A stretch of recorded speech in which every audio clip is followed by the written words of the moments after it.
नमस्कार, स्वागत है आपका। मैं हूं आपके साथ अंकित शर्मा। आज मैं डीएवी कॉलेज में इस वक्त मौजूद हूं और मेरे पीछे जो आपको ये सीट जो दिखाई दे रही है, ये प्रिंसिपल की सीट है।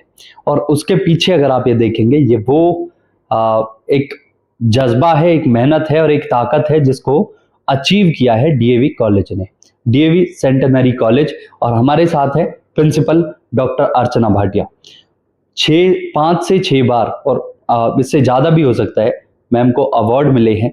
एशिया अवार्ड जो Guinness book of world record से अलग उनको कुछ कहा जाता है। मैम क्या मैंने इंडिया बुक ऑफ रिकॉर्ड्स और एशिया बुक ऑफ रिकॉर्ड्स में सांख्यिकी के क्षेत्र में अपना नाम 2016, 2014, 2017, 2020 और अब 2025 में 29 मार्च को मैं दर्ज करने जा रही हूँ। मेरा कोर्स सब्जेक्ट सांख्यिकी है, तो मैंने फॉर्मूले से रिलेटेड रिकॉर्ड्स बनाए हैं, 1 घंटे के, 1 मिनट के, और सांख्यिकी की परिभाषाओं को with correct name of author लिखकर भी मैंने रिकॉर्ड बनाए हैं।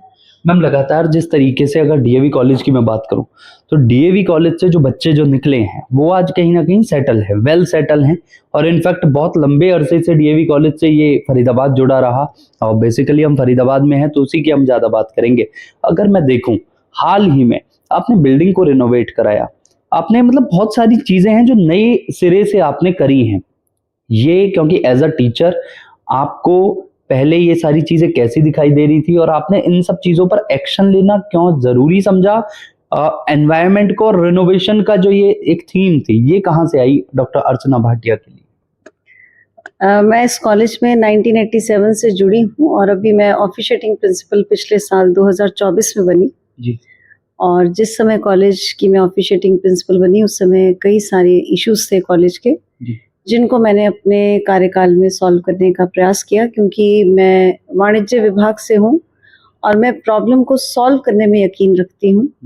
और मुझे कहीं ना कहीं ऐसा लगता है कि जब हम केवल प्रॉब्लम की ही बात करते हैं और सॉल्यूशन की बात नहीं करते तो वहीं पर प्रगति रुकती है। जी। तो मेरे टेन्योर में निश्चित रूप से आप देख रहे हैं कॉलेज का इंफ्रास्ट्रक्चर इम्प्रूव हुआ है। कॉलेज में जो हमारा टीचिंग स्टाफ है उसकी रिसर्च पब्लिकेशंस बहुत इम्प्रूव हुई हैं। और हमारे कॉलेज के स्टूडेंट्स ने भी हर फील्ड में, चाहे स्पोर्ट्स हो, ईमा हो या फिर डिफरेंट फील्ड्स हो, हमारी एक बच्ची है वो नेशनल लेवल पे रंगोली में सेकंड आई है जी। तो इन सबके पीछे जो मैं समझती हूँ एक प्रिंसिपल का, लीडर का रोल तो रहता ही है, क्योंकि मोटिवेटिंग जो सोर्स है वो लीडर के पास होती है। और कहते भी हैं वही सब चीजें होती हैं। एक बार एक बहुत बड़े इंडस्ट्रिस्ट ने कहा था कि मेरे से मेरी सारी मैन पावर ले लो, इंफ्रास्ट्रक्चर सब कुछ ले लो, लेकिन मेरी मैन पावर मेरे पास रहने दो। उसने ये बताया था कि अगर आपकी मैन पावर स्किल्ड है, मोटिवेटेड है, तो दोबारा से भी बहुत बड़ी बड़ी चीजें आप खड़ी कर सकते हैं। तो हमारे कॉलेज के टीचर्स बहुत काबिल हैं। मैंने डॉक्टर अर्चना भाटिया के बारे में जब थोड़ा सा स्टडी किया तो मैंने देखा आपको लिखने का बहुत शौक है। आपने एक पुस्तक भी, एक नहीं पता नहीं कितनी ही पुस्तकें आपने लॉन्च की हैं, और उसके साथ ही आपको एक पोइट्री का बहुत एक ये अनोखी चीज थी जो एक एज अ प्रिंसिपल मैं आप में देखता हूँ। तो ये कहाँ से आया और मतलब कैसे ये चीजें शुरू हुई? क्योंकि कॉमर्स डिपार्टमेंट से होने के बाद भी आप धीरे धीरे जो है वो ये लेखन की तरफ या फिर पोइट्री की तरफ आना कितना अहम था आपके लिए? ऐसा है, जो साहित्य में मेरी रुचि है वो बचपन से है जी। और साहित्य को मैं एज अ स्टडीज परस्यू नहीं कर पाई और मैं कॉमर्स से जुड़ी रही।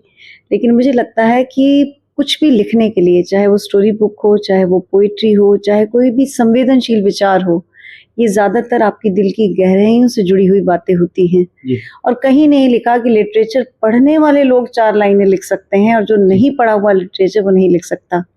तो मैंने अपने समय में पोइट्री की बुक्स लिखी हैं। मैंने एक शॉर्ट स्टोरीज लिखी जिसकी हमारे राष्ट्रपति ने मुझे एक एप्रिसिएशन लेटर भी दिया, वह आसमां मुझे दो।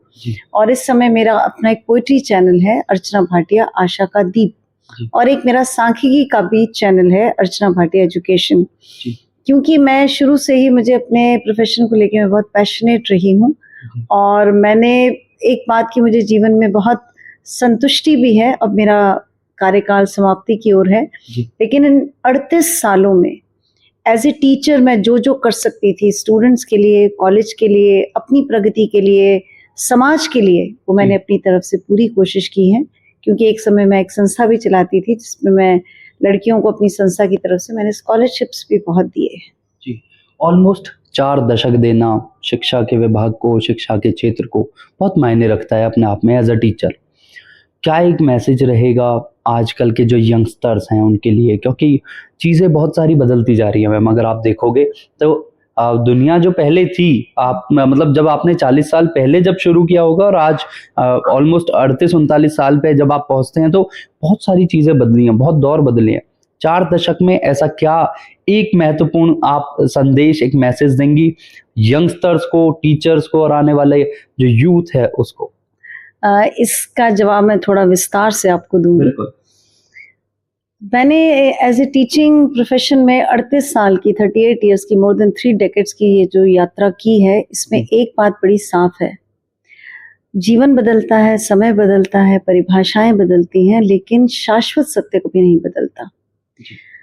जब मैंने इस कॉलेज में 1987 में एज ए टीचर अपनी यात्रा शुरू की, वहां से लेकर आज तक अभी भी मैं क्लासेस पढ़ाती हूँ, तो मैंने ये देखा है कि अगर टीचर स्टूडेंट की ग्रोथ में चैनलाइज्ड है, जी, अच्छा पढ़ाता है, स्टूडेंट के साथ एक बहुत अच्छा कनेक्शन रख पाता है, स्टूडेंट को अपनत्व भी देता है, उसको रिस्पेक्ट भी देता है, तो बदले में स्टूडेंट आज भी टीचर को बहुत पूछता है। तो टीचर्स को मैं यही कहना चाहूंगी कि प्रेम और सम्मान ये पारस्परिक है, एक हाथ दे और एक हाथ ले। दूसरी चीज यहाँ पे मैं स्टूडेंट्स को कहना चाहूंगी कि स्टूडेंट्स को ना केवल अपने टीचर्स की बल्कि अपने एल्डर्स के प्रति भी बहुत रिस्पेक्टफुल रवैया होना चाहिए। मुझे याद आती है, मैंने एक बार बहुत पहले अटल जी का एक कोट पढ़ा था, बहुत अच्छा कोट था। उन्होंने लिखा था कि हमारे देश में कॉलेजेस भी बढ़ रहे हैं, यूनिवर्सिटीज भी बढ़ रही हैं, आपको भी पता है बड़ी स्पीड से बढ़ रही हैं, क्योंकि एजुकेशन अब पैसा कमाने का भी साधन बहुत है। लेकिन उन्होंने कहा ये जो हमारे कॉलेजेस और यूनिवर्सिटीज हैं, ये केवल कारखाने हैं डिग्री बांटने के। और ये जो कारखाने हैं डिग्री बांटने के, ये आपके दिमाग को प्रशिक्षित करते हैं, लेकिन ये आपको दिल की कोई ट्रेनिंग नहीं देते। तो शिक्षा ऐसी होनी चाहिए जो दिल के साथ जुड़े, आपके दिल को किसी प्रकार से वो प्रशिक्षण दे पाए। तो एजुकेशन सिस्टम के अंदर ये जो दिल की बात है, ये जो गहराइयों की बात है, ये जो जुड़ने की बात है, ये जो मानवता की बात है, ये जो आपस में एक दूसरे की रिस्पेक्ट करने की बात है, इसके अंदर टीचर्स का और स्टूडेंट्स का और इवन स्टूडेंट्स के पेरेंट्स का भी बहुत बड़ा योगदान अपेक्षित है, ऐसा मैं मानती हूँ। बिल्कुल।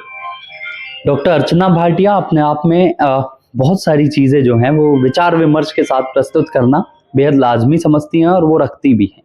इनका मैंने जो आपने अपना चैनल बताया, यूट्यूब चैनल, मैंने जब वहाँ पे जाकर देखा, आशा का दीप, जब मैंने वहाँ पे जाके देखा तो बहुत ठहराव के साथ अपनी बातें रखती हैं और जिसमें एक संयमता और एक सहजता जो है वो दर्शाती भी है और झलकती भी है। आज भी हमने जो ये इंटरव्यू किया, इसका माध्यम सिर्फ एक ही था कि मैम ने जो 1 साल 2 साल का जो ये इनका कार्यकाल रहा है एज अ प्रिंसिपल, ये कितना खूबसूरत रहा है और अभी तक इन्होंने कॉलेज में क्या कुछ चेंजेस करे हैं। वो चेंजेस जो हैं, जब आप गेट से एंटर होते हैं तो आपको बिल्डिंगें वो दिखाई दे जाती हैं। आज आपने मैम मुझे समय दिया, उसके लिए आपका बहुत बहुत धन्यवाद। आपके प्रेस्टीजियस चैनल ने मुझे समय दिया, आपने मुझे इतना ऑनर दिया, इसके लिए मैं आपका बहुत बहुत धन्यवाद करती हूँ। आप ऐसे ही न्यूज़ हेडलाइंस के साथ जुड़े रहें और हर एक संस्थान में क्या अच्छा है क्या बुरा है आप बेहद अच्छे से जानते हैं, क्योंकि आपके बच्चे भी यहाँ पर पढ़ते होंगे और आस पड़ोस की कोई यंगस्टर्स जो होंगे वो जरूर कॉलेज आते होंगे। आप देख रहे थे न्यूज़ हेडलाइंस। धन्यवाद।